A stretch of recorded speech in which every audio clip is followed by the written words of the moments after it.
Olá, meus queridos, tudo bom? Estamos de volta no nosso canal e queremos dar continuidade ao assunto que nós iniciamos essa semana num vídeo recente que falava sobre saúde mental. E é algo assim tão forte, tão tremendo que nós estamos realmente podendo avaliar nesse tempo de crise como anda a nossa saúde mental.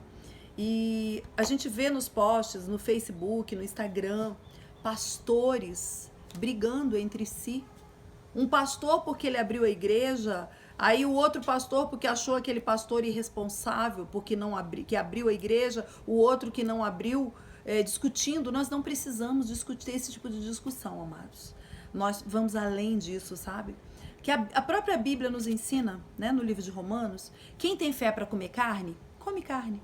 Quem tem fé para comer legumes, come legumes. Mas a palavra do Senhor diz assim: aquele que come legumes não fale do que come carne, e vice-versa. Então, se o teu pastor, ele quer abrir igreja, ele acha que tá legal, ele quer continuar, a minha opinião é diferente, eu não concordo. Porque a palavra de Deus diz que nós precisamos obedecer toda a autoridade, porque as autoridades estão sendo instituídas, foram instituídas por Deus. E se as autoridades nos indicam ficar em casa, ter uma quarentena, então nós como pastores somos exemplos. Então por que nós vamos ir contra isso?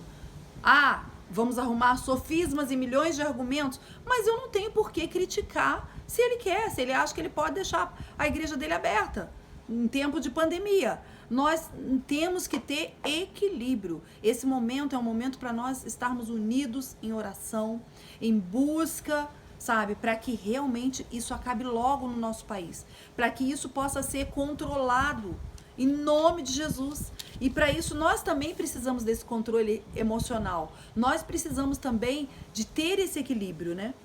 E a palavra do Senhor fala no livro de 1 Tessalonicenses 5, diz assim, ó: mas irmãos, acerca dos tempos e das estações, não necessitais de que vos escreva, porque vós mesmos sabeis muito bem de que o dia do Senhor virá como um ladrão de noite. Quando estiverem dizendo, há paz e segurança, então lhes sobrevirá repentina destruição, como as dores de parto, aquela que está grávida, e de modo nenhum escaparão. E amados, é exatamente o que nós temos vivido. Você, há um mês atrás, estava tranquilo no seu trabalho, no seu iate, nas suas férias de praia, na sua escola de inglês, na sua faculdade, na sua igreja maravilhosa. Cada um de nós estávamos dentro dos nossos afazeres diários. Nós estávamos caminhando como se tudo tivesse assim em paz, tudo normal. E de repente, coronavírus travou todo mundo, colocou todo mundo dentro de casa, colocou as ruas vazias, os púlpitos vazios, mas não calados. As nossas igrejas estão vazias, mas elas não estão caladas, porque a igreja sou eu e você, e nós temos voz para falar. Então, nós percebemos que o controle não está nas nossas mãos. O controle não está na bolsa de valores, como você que lida com ações acredita. O controle não está nos Estados Unidos, o controle não está na Coreia. O controle está no Senhor nosso Deus. Então, nós precisamos ter paz nesse momento para que a gente possa resolver essa situação. Então, quando a gente fala de saúde mental, a gente trabalha exatamente aquilo que nos deixa em total estresse. Tem pessoas, tem cristãos que estão realmente enlouquecidos por causa do coronavírus. Ou porque tem um filho trabalhando nos hospitais, ou porque está com medo de passar fome. Não vai acontecer. Deus é fiel. O nosso Deus, ele é general de guerra. Então, preste atenção. Nós precisamos utilizar algumas maneiras para aliviar esse estresse todo, essa situação que nos atinge a mente, que nos deixa desorientados. Então, como líderes, eu quero estar te indicando, faça exercício físico. O exercício físico, ele alivia o estresse, ele dá um bem-estar, ele tranquiliza, ele aumenta a sua disposição e ele melhora o seu humor. É maravilhoso.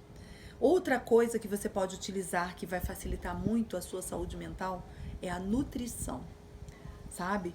Quem tem transtorno bipolar, quando ele se detém a buscar determinados alimentos naturais, alimentos sem agrotóxicos, sem químicas, ele melhora muito, ele começa a ter uma saúde muito melhor. Ele trabalha a ansiedade, uma alimentação bem feita. Vamos procurar nos alimentar com coisas que não são industriais. Tira da caixinha, sabe? Sai da caixinha.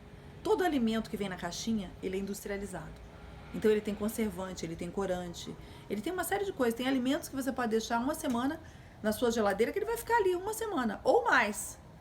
Por quê? Porque tem conservante. Então, a nutrição bem feita, ela alivia o estresse e alivia também transtornos pós-trauma, que temos às vezes os transtornos, né? Procure buscar alimentos ricos em ômega 3, né? Eles estão relacionados à prevenção de psicose, de doenças degenerativas, sabe? Aquela doença degenerativa que, por exemplo, teu bisavô teve. Ah, meu bisavô teve Parkinson, meu bisavô teve uma doença tal. Você, com uma alimentação rica em ômega 3, se você se cuidar, comendo peixes, nozes, linhaça, você não vai ter. E orando, é claro, que sem a presença do nosso Deus, nada adianta. Então, separa uma hora por dia, sabe? Para você orar, para você ler um livro, para você dormir. Descansa a sua mente, descansa a sua cabeça. Você precisa desse descanso, sabe? Porque esse descanso vai te trazer paz. Porque nós vemos que nós estamos vivendo um momento, né, que a gente lida com pessoas jovens, adultos, pessoas já idosas, com transtornos mentais. Transtorno de ansiedade, transtorno de depressão, de bipolaridade, toque, que é o transtorno obsessivo compulsivo, aquela pessoa que, se ela tocar em alguma coisa, ela tem que limpar 1000 vezes. Tudo bem que agora vai ser muito bom a gente ter esse toque, porque nós precisamos higienizar tudo. O teu celular, o teu balcão, o teu carro, aquela pia de inox, você tem que higienizar mesmo. Pega o alquinho e vai passando em todos os lugares. Mas nós não precisamos ficar compulsivos, né? Nós não precisamos. Então, precisamos ter uma alimentação saudável. A OMS, que é a Organização Mundial de Saúde, ela declara que 20% das crianças sofrem transtornos mentais. 20%, gente, isso é muita coisa. E o que acontece? Esses transtornos, aos 14 anos, que é o final da adolescência, eles se tornam, às vezes, mais fortes. Por quê? Porque ao final da adolescência, 50% dessas crianças que sofrem transtorno mental na infância, 50% delas vão permanecer com esses transtornos e vão se tornar esquizofrênicos, vão se tornar depressivos, compulsivos. Nós precisamos, amados, entender isso e nos preparar de uma forma saudável. Precisamos tratar. Isso não significa que a pessoa é louca, sabe? Você precisa entender que os psicólogos estão aí, os terapeutas estão aí, os psiquiatras estão aí, porque eles têm uma função determinada. E nós cristãos temos um costume de, como é que eu vou dizer? Nós demonizamos tudo. Tudo é demônio. Ah, não, aquela criança ali tem demônio. Vamos orar, fazer aquela oração do sai-sai e ele vai ficar bom. Amados, nem tudo é demônio. Nós sabemos que Satanás, ele milita contra as nossas vidas. Eu sou uma pessoa que eu lido muito com ministrações nessa área espiritual, né? A gente trabalha muito com batalha espiritual, mas eu quero dizer para vocês que precisamos ter consciência. Precisamos ter consciência e inteligência, como pastores, como líderes ministeriais, de compreender que nem tudo é demônio. Tem determinadas coisas que não são demônios e que precisam de tratamento, né? E a saúde mental, ela precisa ser tratada de uma forma muito séria. Nós precisamos tratar espiritualmente, sim, mas também buscar aquelas pessoas que vão poder nos ajudar, que trabalharam, que estudaram para isso, que têm conhecimento científico para estar nos ajudando. De repente você está passando por uma situação de luto, de divórcio, de percas, de traição, de desemprego, de rejeição. Eu não sei qual é a situação que você está passando hoje, mas eu quero te encorajar a lutar contra esse histórico, a lutar contra essa situação que tem te paralisado, que tem te deixado no mesmo lugar, que não tem feito você caminhar, que você olha no espelho Eu lidei com mulheres lindíssimas, lindíssimas, e elas choravam diante de um espelho. Choravam, porque elas se achavam incapazes, elas se achavam feias, porque durante a vida inteira elas ouviram de pessoas muito próximas que elas não valiam nada, que elas não seriam nada, que não chegariam a lugar algum. Então, quando você entende que você é filho amado de Deus, que você tem um Deus que te escolheu, não foi você que escolheu ele, ele te escolheu.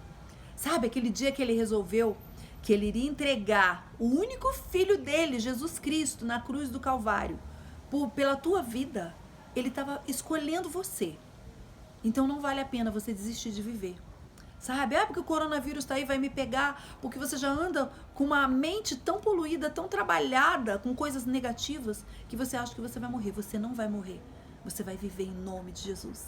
Mas para você viver, você precisa ter força para lutar contra esse histórico ruim. E a gente vence, sabe? Você sai desse histórico, você vence. Mas para isso você precisa se levantar, orar, buscar o Senhor e procurar um profissional que vai realmente te ajudar, que vai te encorajar a viver as suas relações emocionais de uma maneira mais saudável, que vai te fazer sair desse relacionamento de pressão, onde você pressiona a outra pessoa a querer ficar com você, sabe? Quantas pessoas são assim? Elas choram desesperadamente porque elas querem causar no outro uma preocupação psicológica, a ponto do outro ter que ficar ao lado dela porque ela tá chorando, porque ela tá, eu sou coitada. Não, você não é coitada. Você é especial para Deus. E quando nós nos sentimos especiais, as nossas relações não são adoecidas, elas são relações curadas. A relação se torna não um sofrimento, mas se torna uma alegria. E as pessoas que estão ao seu redor vão se alegrar em estar ao seu redor. Porque a sua saúde emocional vai estar curada. Você vai estar olhando no espelho e falar: eu sou linda, independente dos quilos a mais que eu tenho. Eu sou linda, independente se nasceu uma espinha aqui, se quebrou a unha tal, se eu tenho a perna fina ou grossa, se eu tenho bigode ou se eu tenho barba, que homens também sofrem desses transtornos. Eu quero dizer para vocês que Deus te escolheu para ser muito mais do que vencedor em Cristo Jesus. Então, olhe para você mesmo, entenda quem você é. E você não está no mundo por acaso. Quantas pessoas questionam: eu não sei por que eu vim para esse mundo. Você veio porque é um propósito. E se você está sofrendo, é porque você não está na direção do propósito que Deus tem para você. Então comece a buscar a Deus. Porque quando você busca, através do Espírito Santo de Deus, esse desgaste emocional, ele cai por terra. E você passa a se olhar de uma maneira verdadeira. E eu quero dizer para você que hoje nós temos psicólogos cristãos que trabalham de forma voluntária, né? Você pode procurar o pessoal que trabalha de forma voluntária. Se você tem condição, pague uma consulta, porque muitas das vezes a gente reclama que a gente não tem condição de pagar uma consulta num psicólogo, mas a gente tem condição, né, de viajar para a praia, de fazer churrasco, né? Então a gente precisa repensar as nossas prioridades. E um psicólogo para você, de repente, nesse momento que você está vivendo, pode ser alguém que vai fazer toda a diferença. Um terapeuta para você pode fazer toda a diferença. De repente, um psiquiatra para você pode fazer toda a diferença. Então não demonize tudo. Deixa Deus trabalhar em você aquilo que Ele tem que trabalhar. E a essência dele vai brotar em você de uma forma poderosa. E você vai brilhar para outras pessoas que estão vivendo e passando a mesma coisa que você. E a tua saúde mental vai aflorar de uma forma poderosa. Amém? Então que Deus possa te abençoar, que você possa escutar essa palavra com calma, com tranquilidade e entender que você nasceu para viver. E para viver o melhor de Deus. Amém?